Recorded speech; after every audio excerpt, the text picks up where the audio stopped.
Hello friends, welcome back to cook life kitchen. આજે આપણે બનાવીશું અગિયારસ કે વ્રત ઉપવાસમાં ખાઈ શકાય તેવા ફરાળી બફાળા. તો સાથે ટેસ્ટી એવી ફરાળી ચટણી પણ બનાવીશું. તો આ બફાળામાં તેલ ન રહે કે પછી તળતી વખતે તે ફાટી ન જાય, તેની બધી જ ટિપ્સ હું તમને આ વિડીયોમાં આપીશ. તો ચલો બનાવવાનું શરૂ કરીશું. સૌથી પહેલાં આપણે ટેસ્ટી એવી ફરાળી ચટણી બનાવી લઈશું.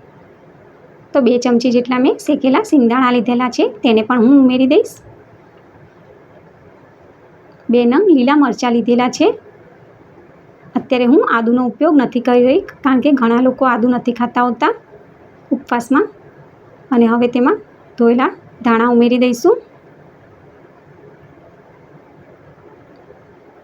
થોડા ફુદીનાના પાન પણ ઉમેરી દઈશું. હવે તેમાં સિંધવ મીઠું ઉમેરી દઈશું.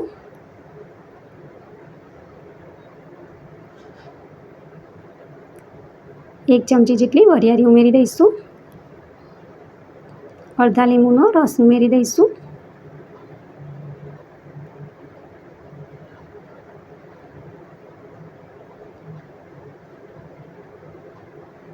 હવે તેમાં 2 ચમચી જેટલું દહીં ઉમેરી દઈશું. તો દહીં ઉમેરવાથી ચટણીનો ટેસ્ટ પણ સરસ આવશે અને તેની થિકનેસ પણ સરસ રહેશે. હવે આપણે ચટણી બનાવી લઈએ. તો ચટણી બનીને તૈયાર થઈ ગયેલી છે.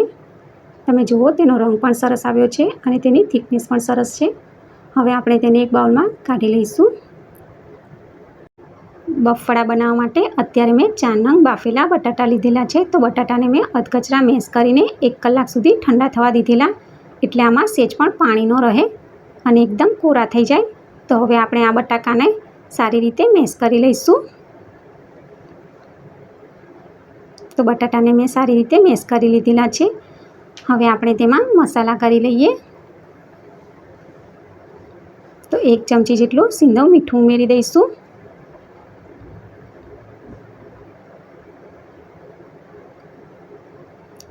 કાજુ અને કિસમિસના થોડા કકડા લીધેલા છે મેં, તેને ઉમેરી દઈશું.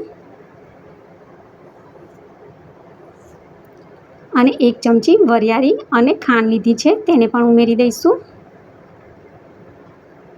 2 થી 3 નંગ લીલા ઝીણા સમારેલા મરચાં લીધેલા છે, તેને ઉમેરી દઈશું.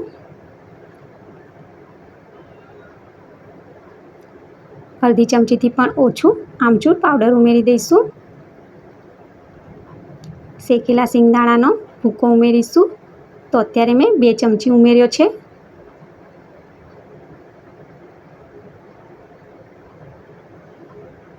હવે તેમાં 2 ચમચી સિંગોડાનો લોટ ઉમેરી દઈશું. તો સિંગોડાના લોટને તમારે પહેલેથી વધારે નહીં ઉમેરી દેવાનો, જરૂર લાગે તો જ વધારે ઉમેરવાનો. હવે તેમાં ધોયેલા ધાણા ઉમેરી દઈશું અને બધા મસાલાને બટાટા સાથે સારી રીતે મિક્સ કરી લઈશું.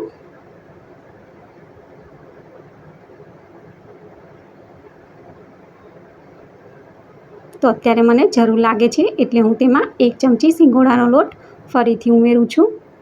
તો તમારે આ વાતનું ધ્યાન રાખવાનું, જરૂર હોય તો જ વધારે ઉમેરવાનો. મસાલો બની ગયેલો છે. હવે બફાળા માટે આપણે નાના નાના ગોળા બનાવી લઈશું. તો અત્યારે આપણે નાના નાના ગોળા જ બનાવવાના છે. જો તમે મોટા ગોળા બનાવશો તો કઢાઈમાં તમારે તેલ વધારે મૂકવું પડશે, અને જો કઢાઈમાં બફાળાને નાખશો તો તે ફાટી પણ જશે અને તેમાં તેલ વધારે માત્રામાં રહેશે. તો તમારે આ વાતનું ખાસ ધ્યાન રાખવાનું છે. તો આ જ રીતે આપણે બધા જ બફાળાના ગોળા બનાવી લઈશું. તો બધા જ બફાળાના ગોળા બની ગયેલા છે. અત્યારે મેં બાઉલમાં સિંગોડાનો લોટ લીધેલો છે અને આવી રીતે બફાળાના ગોળાને હું આવી રીતે લોટમાં ફેરવીને હાથની મદદથી વધારાનો લોટ કાઢી લઈશ. તો તમે જુઓ કે આ રીતે તમારે હથેળીમાં ફેરવશો એટલે એક્સ્ટ્રા લોટ હશે તે નીકળી જશે. તો આ જ રીતે હું બધા જ બફાળાને કરી લઈશ.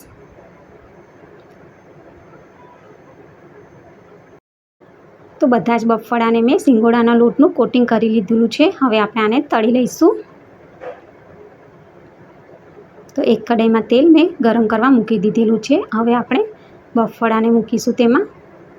તો તમારે એક વાતનું ખાસ ધ્યાન રાખવાનું છે કે આવી રીતે છૂટા છૂટા જ મૂકવાના છે. જો તમે ભેગા ભેગા મૂકી દેશો તો તે એકબીજાને ચોંટી જશે અને તરત જ તેલમાં નાખતા ફાટી જશે.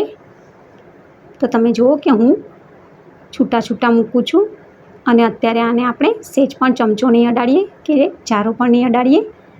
જ્યારે તે એકદમ થોડા ગુલાબી રંગના થાય ત્યારે જ આપણે તેને જારો અડાડીશું.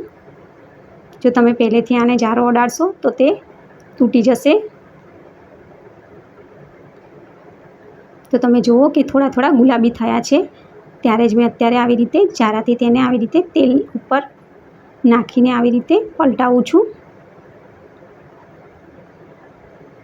તો આવી રીતે બફાળા બનાવતી વખતે ખાસ ધ્યાન રાખવાનું છે, 5 મિનિટ સુધી આને સહેજ પણ અડવાનું નથી.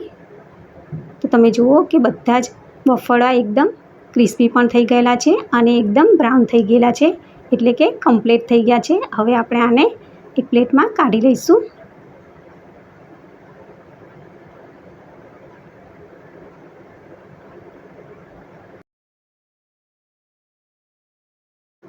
તે જ રીતે હું બધા જ બફાળાને તળી લઈશ. તો બફાળાને એકદમ છૂટા છૂટા જ હું નાખું છું. તો બીજા બફાળા પણ તળીને તૈયાર થઈ ગયેલા છે, તેને હું એક પ્લેટમાં કાઢી લઈશ.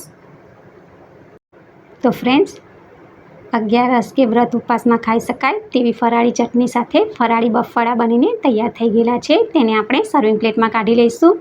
અને દર વખતે જો સાબુદાણાની ખીચડી ન ભાવતી હોય તો એકવાર આવી રીતે બફાળા જરૂરથી બનાવજો. અને રેસીપી સારી લાગી હોય તો વિડીયોને લાઇક કરજો, વધારેમાં વધારે શેર કરજો અને આવી નવી નવી રેસીપીઓને જોવા માટે મારી ચેનલને સબસ્ક્રાઈબ કરજો. Thank you for watching. Bye bye.